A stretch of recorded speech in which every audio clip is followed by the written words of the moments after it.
faut comprendre une chose avec le mental, c'est les émotions dans le mental qui peut représenter une problématique. Le mental en soi, c'est quelque chose d'extraordinaire. Ça nous a permis de vivre, ça nous permet de vivre dans une société qui a développé une science extraordinaire. Le mental, c'est absolument capital. C'est quelque chose d'extrêmement important. Et autant la religion a séparé le corps de l'esprit, autant on ne doit pas adhérer à une civilisation qui va séparer le mental de l'intuition. C'est ridicule. Nous ne sommes pas faits pour être séparés. On est en fait un ensemble et on doit cesser de penser d'une manière binaire. Et penser d'une manière binaire, c'est tu peux avoir des individus qui sont intuitifs et d'autres qui sont mentales. Moi, je crois qu'on est fait pour composer avec les deux. Et je dirais que là où l'intuition devient très intéressante, c'est lorsque Yannick, elle peut confirmer le mental. Et si on n'a pas l'accès par le mental, qu'on a la possibilité de laisser aller justement cette intuition qui fournit cette voyance même, qui fournit un plus dans l'expérience de la vie et qui nous permet d'ailleurs fonctionner en affaires. Là, je rencontre des hommes d'affaires. Si ces gens-là veulent réaliser des choses qui travaillent, n'est-ce pas, dans le stock market, la bourse, il y a énormément d'intuition parce que s'il n'y a pas d'intuition, là, on ne peut pas fonctionner dans un commerce longtemps. C'est qu'il y a beaucoup, beaucoup d'intuition, beaucoup plus qu'on le pense chez les hommes qu'on dit extrêmement hommes, femmes extrêmement qu'on dit, ben, ils sont à leur affaire, sont très sérieux, sont très mental, mais aussi intuitifs. Effectivement. Et c'est quelque chose qui est capital. Alors, j'aime bien la notion de prouver au mental que l'intuition est réelle. C'est-à-dire que le mental va venir pouvoir confirmer ou réfuter l'intuition que la personne a eue. Donc c'est évidemment le mental est indispensable. De toute manière, dire être hors du mental, c'est quelque chose qui n'est pas possible, car le mental fait partie de la matière, fait partie de la réflexion psychologique de la personne, et donc qui sera indissociable, comme tu dis. Et effectivement, on a souvent divisé l'être de la matière, ou on va dire des autres éléments, comme le vide ou la lumière, mais cette organisation marche ensemble. C'est quelque chose qui est instantané, qui est dans la même... on parle de dimensions, mais ce qu'il faut retenir, c'est que les dimensions sont indispensables entre elles. C'est-à-dire que s'il n'y a pas de mental, à quoi sert l'intuition? S'il n'y a pas de matière, à quoi sert l'intuition? L'intuition est tout à fait... tout cela chez l'être est indispensable, moi je dirais, en tout cas. Oui, lorsqu'un enfant est en train de se former dans le corps de sa mère, il n'a pas besoin de son mental. Il a toutes les informations nécessaires à se former. Donc, y compris la matière, tout ce que ça prend dans le placenta, toute la programmation, elle est là. Alors, le mental, c'est quelque chose d'extraordinaire. Ce qui est embêtant, c'est la programmation dans le mental. Alors, je fais une distinction entre le fait qu'on est éduqué à penser d'une certaine manière et le mental. C'est deux choses pour moi qui sont très différentes. Sauf que de la manière qu'on a été éduqué au niveau du mental, ça vient perturber une pensée mentale qui serait une œuvre et qui pourrait apporter des choses absolument fantastiques pour la société si on n'agissait pas seulement en fonction de tout le conditionnement qu'on a reçu et avec lequel on passe le reste de notre vie à essayer de s'en défaire. C'est-à-dire que, en fait, je rencontre beaucoup de gens qui sont conditionnés par cette société. On n'entre pas dans les détails puisque tout le monde, je pense que tous les gens vont savoir de quoi on veut parler, le conditionnement de la société. On le connaît, l'école, tout le tralala, le travail. Bon. Mais Donc, le conditionnement dans le mental, pour moi, c'est une chose. Donc, il faut faire une différence entre les deux. Et le mental, pour moi, c'est celui qu'on va utiliser à partir d'une feuille blanche où on va écrire des équations. Et ces équations-là, sans émotion, ça a permis de créer une société scientifique extraordinaire. On se parle en ce moment avec des petites caméras et je me dis, c'est quand même assez extraordinaire parce que lorsque je vais sur YouTube et que je recule 10 ans, 20 ans en arrière, je vois des caméras qui sont pas le dixième de la définition d'aujourd'hui.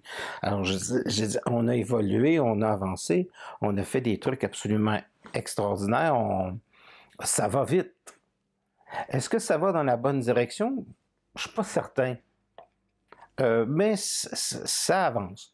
Alors, pour moi, la synthèse entre le mental, l'intuition, c'est des choses qui vont appartenir à l'évolution de la civilisation humaine future, puis qui est en train tranquillement de commencer à se faire chez certains individus.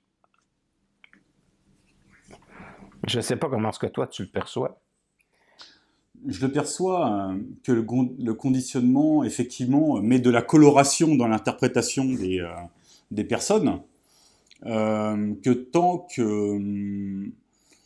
que l'être humain n'aura pas trouvé sa propre individuation par rapport à son être, ne pourra pas faire son chemin par lui-même, en fait. Pour moi, c'est très important d'avoir une personnalité qui ne soit pas rattachée à un système, qui soit pas, alors comme tu dis, hein, qui soit scolaire ou autre, hein, même familial. Vois-tu, Yannick, je comprends très bien ce que tu dis. Ça fait partie des phases dans une civilisation. En ce moment, la société éclate à peu près partout. Les religions aussi. J'ai vu dans la province de Québec un changement qui s'est fait avec la religion dans les années 60, ça a été radical. Et un changement qui s'est fait également au niveau des femmes. Ça aussi, c'est vraiment très radical. Alors, qu'est-ce qui se passe? En fait, on quitte un système de pensée. On a quitté un système de pensée qui obligeait les gens à suivre. Et on est entré dans un processus, je me rappelle très bien, il y avait un slogan au Québec, « Bois ton lait comme ça te plaît ».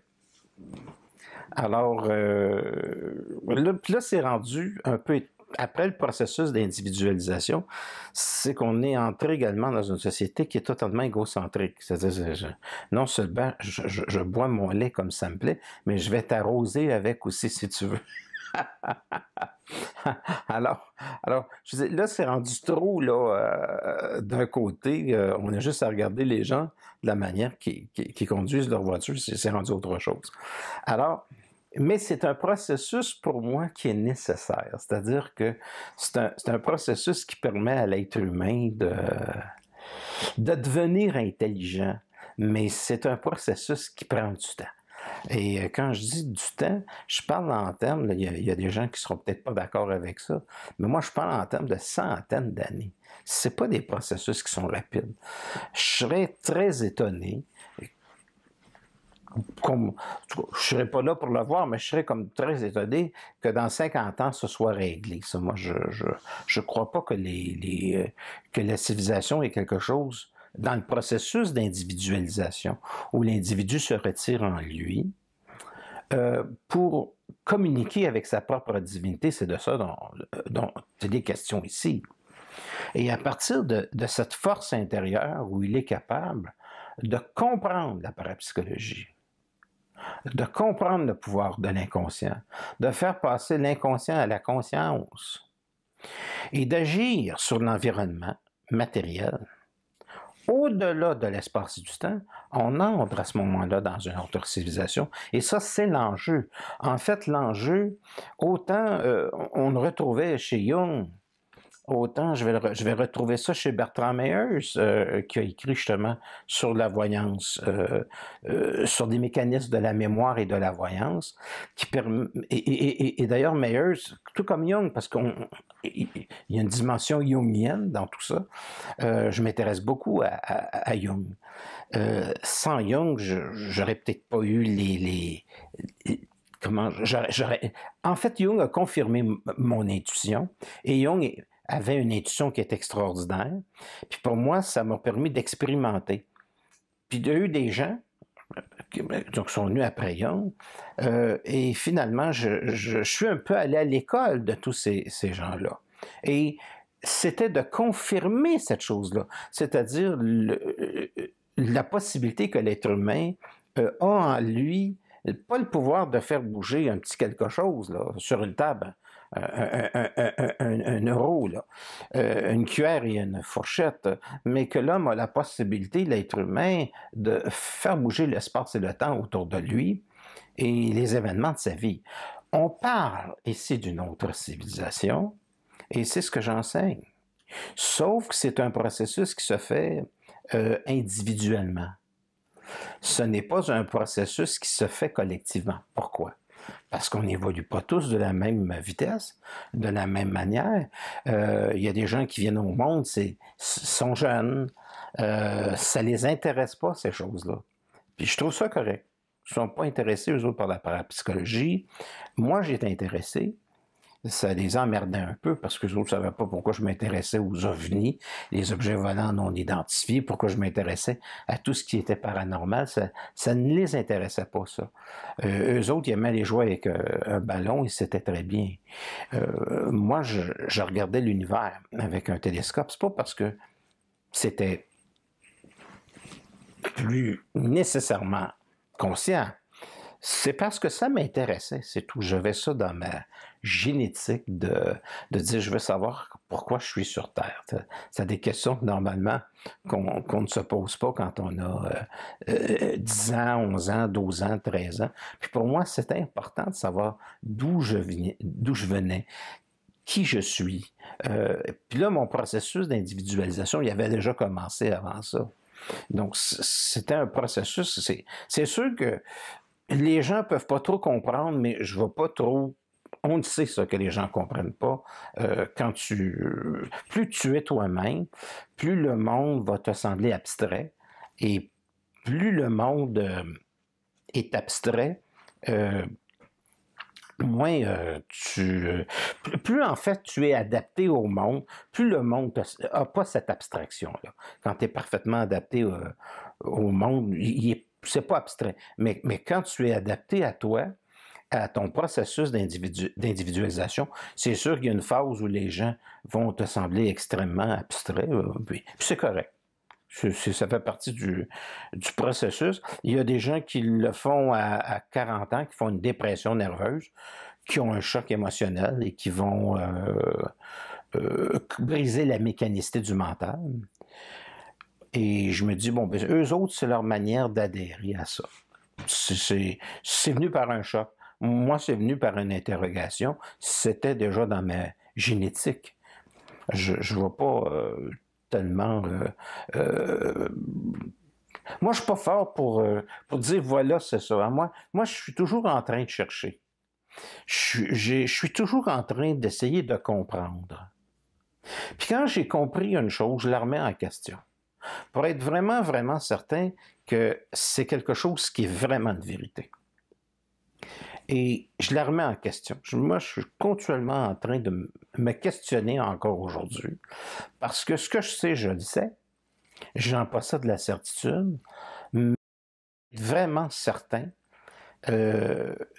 avant de lancer dans le public des informations, qu'il y a quelque chose là-dedans de réel, qui est quelque chose qui a de la valeur, quelque chose qui peut amener véritablement une réelle information pour le public. Pour moi, c'est très important. Parce que la parapsychologie, pour moi, c'est la chose la plus sérieuse au monde. Parce que c'est l'œuf. Qu'une fois que ça va éclore, cet œuf-là, on va être dans une nouvelle civilisation. Une civilisation extraordinaire. C'est la seule chose qui va nous sauver, en fait. Parce que si on a le pouvoir sur l'espace et le temps et la matière, c'est la seule chose qui va peut-être être assez puissant pour empêcher un volcan ou un astéroïde de casser la Terre en deux. Ça va être ça. Pour moi, je crois que ça va être l'ultime épreuve d'une civilisation qui a mérité son immortalité ou d'une planète qui va être complètement détruite, qui ne sera pas utile. Ça, c'est dans le processus, Yannick, ça. En fait, vivre, c'est être sur une corde. c'est être sur une corde. Mais en attendant de tomber ou de rester sur la corde, moi, ce qui m'intéresse, c'est de connaître la nature et le fonctionnement naturel de l'être humain. Parce que pour moi, le paranormal, c'est pas quelque chose de mystérieux, c'est quelque chose de naturel qu'on est en train de redécouvrir, mais qu'on va peut-être redécouvrir pas avec des symboles où on dit le soleil me parle, la lune me parle, les morts nous parlent, pas dans le sens des Amérindiens, pas dans le sens des anciennes civilisations, mais dans le sens qu'on va posséder réellement des explications que je dirais même mentales, scientifiques. J'ai rien contre le mental. Je parle d'un mental savant, vous savez, avec des grosses têtes, là, comme on voyait autrefois, là. Des savants là, avec un gros front prominent. J'ai rien contre ça. L'important, c'est le résultat. Et puis parfois, quand on parle d'anciennes civilisations, il faut aussi prendre conscience que leurs archétypes, leur façon de communiquer, leur dialogue, leurs mots ne sont pas forcément les mêmes mots que nous employons aujourd'hui. Et nous, aujourd'hui, en prenant ce que l'on sait d'eux, on retranscrit avec nos propres symboles et nos propres images aujourd'hui leur texte, mais ça se trouve, on est complètement à côté de la plaque au niveau de la retranscription. C'est pas parce qu'il y a marqué monde des morts que forcément c'est un monde paranormal ou occulte. Hein. Je suis d'accord avec ce que tu dis, pour la simple raison que marcher sur la rue avec 50 personnes, c'est 50 manières d'interpréter le monde. Alors, si on est séparé par 3-4 000 ans, on se fait un texto puis on l'interprète. Alors, imaginez-vous l'interprétation qu'il peut y avoir dans une civilisation qui avait une manière de parler chez les Égyptiens, tout ça, là, un instant. Là. Wow! Ce qu'ils disent, là, les Amérindiens ou les anciennes civilisations, ces gens-là ont dit, puis ce qui se produit réellement, ça n'a rien à voir. Il y a beaucoup de gens qui arrivent, qui interprètent ça. Hein. Il y a eu un célèbre Eric Van Daniken, à un moment donné. Lui, il voyait des soucoupes volantes puis des extraterrestres partout. Un véritable dégât mondial, marasme mondial des années 80, 70, 80. Je veux dire, j'ai vu une littérature sérieuse, je pense au Matin des magiciens de Louis Powell. C'est intéressant.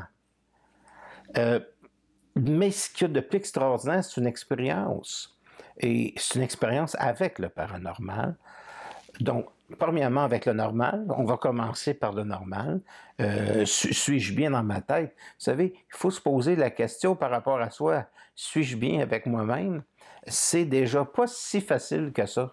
Ça prend pas mal d'années à travailler, ça. Si, à ce moment-là, on s'intéresse au paranormal, on garde notre équilibre en disant, il y a ça, il y a ça. On y va comme un chercheur. On découvre la réalité. Et en même temps, si on rencontre des choses qui se rattachent au paranormal, tout est sous contrôle.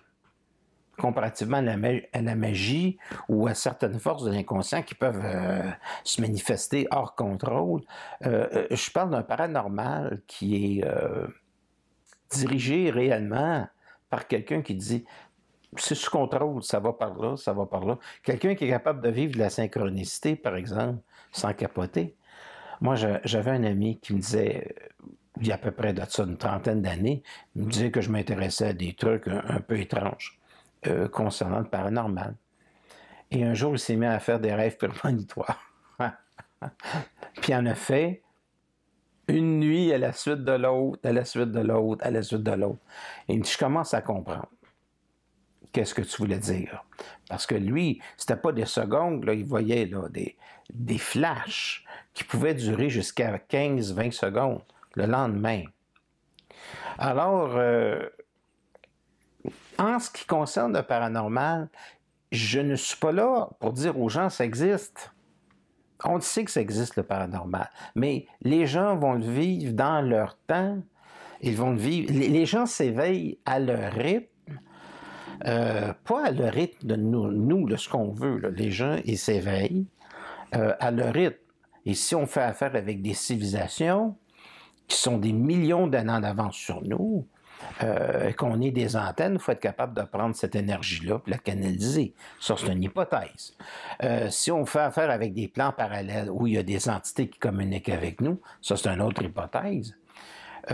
C'est quelque chose d'intéressant, mais il faut toujours faire en sorte qu'on amène, ça c'est le côté du mental que j'adore, l'expérience sous notre contrôle. Parce qu'à partir du moment où l'expérience de la vie n'est pas entièrement sous notre contrôle, ou en bonne partie sous notre contrôle, il y a un gros problème. Donc, la fonction là, du mental qui sent à l'aise, le mental cherche toujours, la nature du mental cherche toujours à amener la réalité sous son contrôle. Dire ça va bien à tel niveau, ça va bien en amour, ça va bien sur le plan du travail, ça va bien sur le plan de la créativité. Vous savez, le mental a tendance à amener la réalité sur le contrôle. On doit faire la même chose avec l'expérience du paranormal. On doit l'intégrer à une compréhension de la nature mentale, en l'intégrant et non pas en ayant une pensée binaire, en disant paranormal, hein, parce que paranormal, ça fait dire aux gens c'est parallèle, c'est pas parallèle, c'est intégré dans la conscience de l'être humain, de sa nature, pas de la nature du voisin. Mais quand on regarde bien, Normand, le paranormal, c'est souvent quelque chose de mal compris. Est-ce que, comme tu dis tout à l'heure, il y avait un travail sur soi à faire? J'appelle pas forcément ça un travail, mais plutôt une meilleure approche de l'être intérieur, mais universelle, pas que notre propre mécanisme humain personnel, mais de voir à quel point l'homme a la même faculté que tout être humain, a les mêmes émotions, a la même approche du réel, et que souvent, ce que l'on appelle paranormal est une mauvaise compréhension du normal, au final. Et on rentre dans des cas d'illusion ou parfois d'hallucination, de contact. Alors les contacts parfois peuvent être intelligents ou parfois pas intelligents, tout simplement. Les contacts peuvent être aussi une apparition de l'enregistrement matérialiste que l'on est, qui apparaît sous forme de messager, tout simplement. Car on retrouve souvent, lors des récits de personnes qui ont des contacts, beaucoup de mémoires passées de leur propre vécu.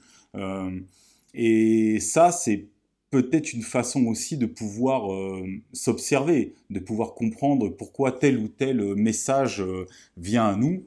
Et on peut aussi apprendre sur nous à travers de ce qu'on appelle le paranormal. Mais moi, je place le paranormal dans l'inconscience de l'homme, tout simplement. Moi, je vais... Ta question est longue. C'est peut-être pas tout à fait une question, mais un exposé. C'est long. Je sais pas où commencer dans ton exposé, parce qu'il y a des bouts... j'aurais pas avoir une réponse là, une réponse là.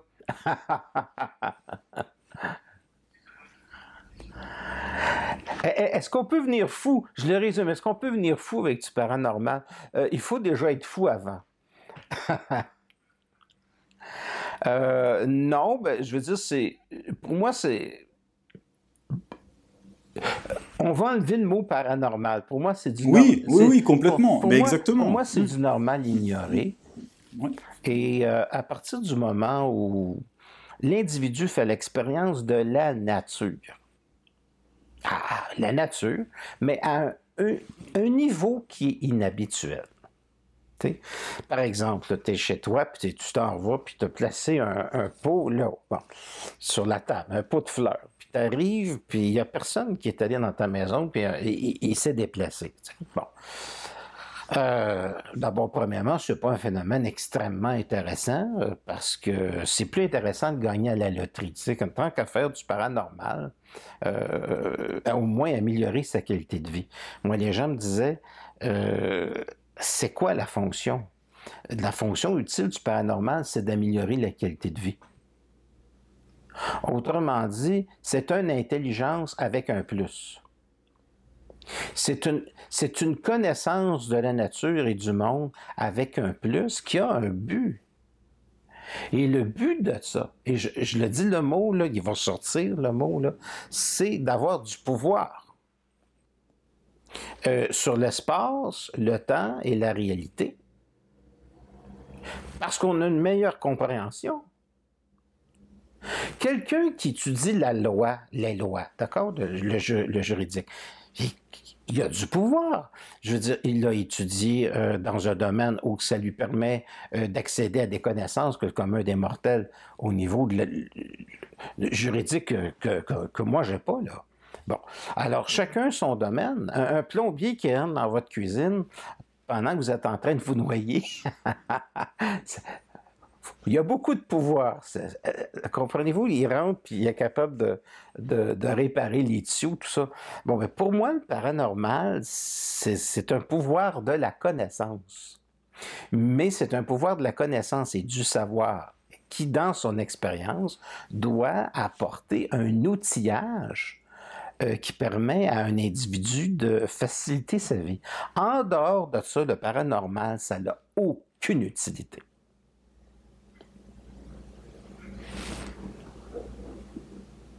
C'est une connaissance, au même titre que toutes les autres connaissances, qui va donner le pouvoir de cette connaissance-là. Bon. Et donc, si on sait maintenant qu'on commence à se douter, voyez-vous comment est-ce qu'il faut être prudent, que la pensée a un pouvoir sur la matière. Il y a eu des expériences en laboratoire. Hein? On mettait un petit animal, puis il y a un petit robot là, qui fonctionne d'une manière aléatoire avec un crayon. On a remarqué que le poussin là, a tendance à amener l'appareil parce qu'il prenait le petit robot pour sa mère. Donc, on est très basique, là, ça remonte à 25 ans, ces expériences-là, 20 ans. On est capable d'agir sur l'espace, le temps, la matière. On ne peut pas remettre ça en question. C'est fait. Maintenant, il y a eu des penseurs, il y a eu des motivateurs. Hein? Aux États-Unis, à la mode, dans les années 80, Joseph Wayne Dyer, la pensée positive, la pensée du subconscient, avec de nombreux auteurs. On n'invente rien, sauf que nous, on est rendu dans la phase où finalement, il faut le vivre à l'intérieur du processus d'individualisation. Et c'est ça qui m'intéresse. À partir du moment où un individu entre dans son individualité, ça ne veut pas dire qu'il existe puis que le monde existe. C'est pas ça que je veux dire. Je veux dire, il expérimente la réalité à un autre niveau sans avoir à prendre la drogue. Et il peut apporter une synchronicité, donc un rapport entre l'extérieur et l'intérieur qui fait un. Et qui fait en sorte que sa vie va devenir graduellement, avec le temps, de plus en plus harmonisée à son état d'esprit.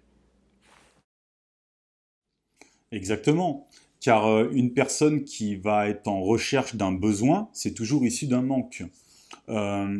Lorsque on va vouloir, par la pensée, absolument obtenir quelque chose, il faut savoir que c'est l'inconscient derrière qui en manque de quelque chose. Par la pensée, excuse-moi de te couper, et l'action. Non.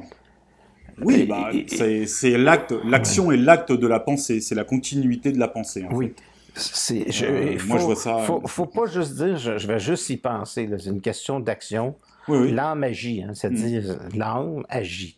Oui. Bon, elle fonctionne, c'est jamais de la polarité. Hein. C'est le processus de la loi du mouvement, puis un mouvement intérieur qui déplace la perception que l'on a du monde vers quelque chose qui est plus complet, sans nécessairement tomber dans une croyance religieuse. Est-ce que c'est clair? Sans nécessairement adhérer à c'est Dieu qui fait arriver ça à travers la forme religieuse. Pour comprendre que la nouvelle divinité, ça va choquer peut-être bien du monde, là. Moi, je suis un laïc, je ne peux pas adhérer à de la croyance. J'adhère à un savoir, et c'est quoi la différence entre les deux? Bien, le savoir, je l'ai expérimenté puis il est en moi. La connaissance demeure toujours à un niveau théorique.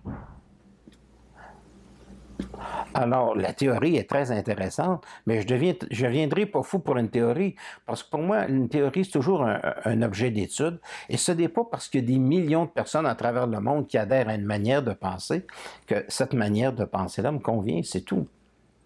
Non, on se parlait d'individualisation tout à l'heure, évidemment.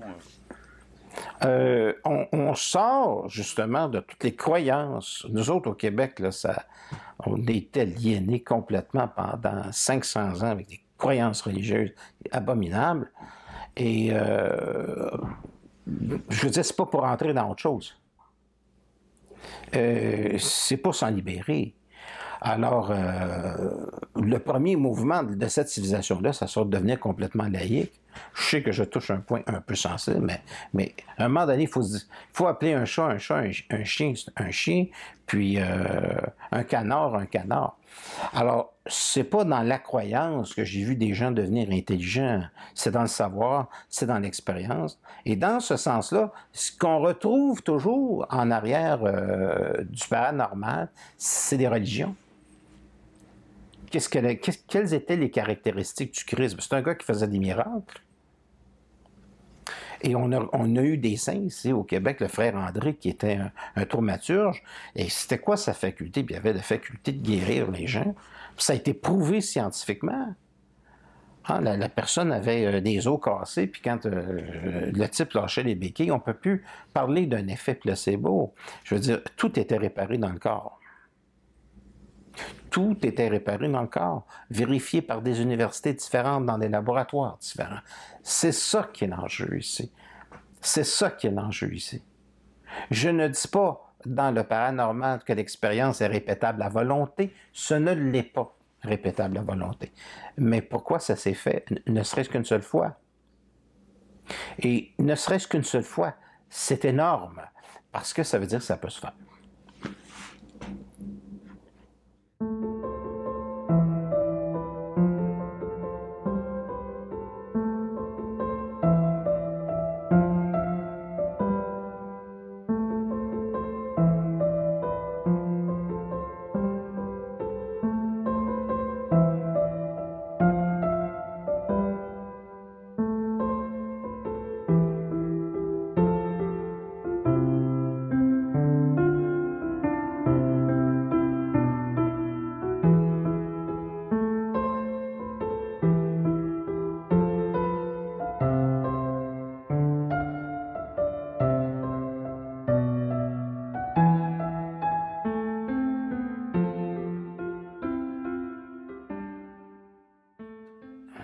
En Europe, comme au Québec, il y a quelques siècles, les gens étaient très civilisés. Hein, les gens étaient polis, ils allaient prier le Seigneur, etc. Bien, ça n'a pas empêché toutes les guerres, puis ça n'a pas empêché deux guerres mondiales. Le processus d'individualisation qui se fait objecteur de conscience, lui, c'est quelqu'un qui dit non. Je n'embarque pas dans ce système-là. Et tu ne peux pas obliger un individu qui est dans sa conscience, tu ne peux pas manipuler un individu qui est dans sa conscience dans son processus d'individualisation. Lui, il peut te manipuler de loin, par exemple. Parce qu'il a du pouvoir. Alors, les choses changent de bord. Et donc, on a connu des civilisations où il n'y avait pas de processus d'individualisation aussi avancé que maintenant. Puis tout le monde était suiveux. Sauf que les gens avaient moins de folie parce que la vie était facile. Dans le sens que les gens travaillaient peut-être très fort, mais il n'y avait rien à remettre en question. Dans le sens que c'était la femme dans la cuisine, l'homme au boulot, et puis 15 enfants. C'était ça, là. Ça a été comme ça en France. Puis ensuite, ça a été comme ça au Québec. Quelques 100 ans plus tard, 200 ans plus tard. Donc on vient tous de la terre, puis on vient tous fermiers, puis qu'on ne se posait pas de questions. Aujourd'hui, on est une civilisation avec une science avancée. On a des télescopes qui regardent le fin fond de l'univers et qui nous disent, tu sais, là, il y a 14 milliards d'années, ça a sauté, ça. La Terre, c'est ça, la Terre. C'est un petit rien dans une galaxie de 200 milliards d'étoiles. Puis, il y en a au moins 200 à 300 milliards observables à l'œil. Ça dérange. Donc, je peux vous dire qu'on est sorti de la ferme. Je ne dis pas qu'on n'a pas besoin de fermiers, là. On est sorti d'une méthodologie de pensée qui est extrêmement simple à une civilisation qui est devenue complexe dans son questionnement et qui veut avoir des réponses. Donc, quand on étudie, parce qu'on a accédé à énormément de connaissances depuis, je dirais, depuis les 60 dernières années, c'est phénoménal, on accède à une nouvelle civilisation parce qu'on a eu énormément d'informations. Donc, on ne peut plus penser comme avant. Et si on me demande, mais qu'est-ce que briser? Qu'est-ce qui fait que les gens sont malheureux? C'est que l'information a été tellement importante que graduellement, elle a fractionné complètement les sociétés. Elle a fractionné, elle a cassé la personnalité de l'individu et un nouvel être. On ne fait pas d'omelette sans casser des œufs. Ça, c'était les œufs qui devaient être cassés pour que l'être humain puisse adhérer suite au questionnement, à ces interrogations, à une nouvelle civilisation. Et on ne peut pas inclure dans ces nouvelles civilisations-là nécessairement ce qui fut bon autrefois, les anciennes méthodes de pensée, les anciens systèmes de rassemblement de la pensée. Ça a été très utile, mais ce ne l'est plus. Dans un contexte où maintenant on s'explique les choses d'une manière différente. Et on sait très bien, Yannick, que la civilisation n'a pas commencé il y a 14... L'univers n'a pas commencé il y a 14 milliards d'années, là. On sait très bien que dans 20 ans, dans 30 ans, on va voir au fin fond de cet univers-là, puis on va dire, ah ben c'est assez étrange, on vient de découvrir quelque chose qu'on ne connaissait pas. Après cet univers-là, il y en a un autre. Puis il est aussi infini que le nôtre. C'est là où on va être rendu dans 75 ans. Parce que là, on va avoir un rayonnement qu'on va être capable de voir au-delà du rayonnement fossile. Puis là, on va dire, mais il y a une lumière, là. Il y a quelque chose d'autre. Puis là, on le voit, là, c'est quelque chose d'autre, là, à travers une autre gamme de rayonnement. Donc, on n'est pas le seul univers. On pourrait être un univers dans un univers, puis pour avoir des milliards d'univers comme le nôtre.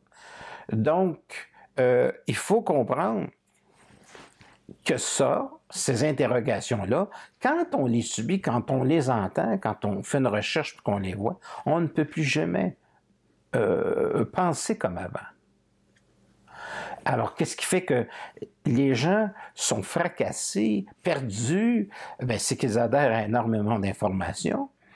Et pour ne pas réfléchir justement à ces questions qui sont angoissantes, bien, on leur suggère un bonbon qui est la consommation à outrance pour les distraire. Alors, c'est de la distraction. Les gens vont chercher une distraction dans la consommation, un peu comme on va chercher quelqu'un dans un club, parce qu'on ne veut pas penser à tout ça, parce que on ne comprend pas les mécanismes de la mort, on ne comprend pas pourquoi on est venu au monde, on ne comprend pas la mort avant la vie, on ne comprend pas de la structure de la vie, on se sent petit, plus on cherche, plus on se sent petit. Et là où moi, le paranormal vient me chercher, c'est que pour moi, le paranormal, c'est quelque chose qui vient répondre justement à la complexité de tout cet univers-là, en me disant il y a quelque chose en arrière de ça qu'on n'avait pas compris, qu'on commence à comprendre. Et là, la vie commence à valoir le coup d'être vécue parce qu'on a des réponses sur le fonctionnement de cet univers-là.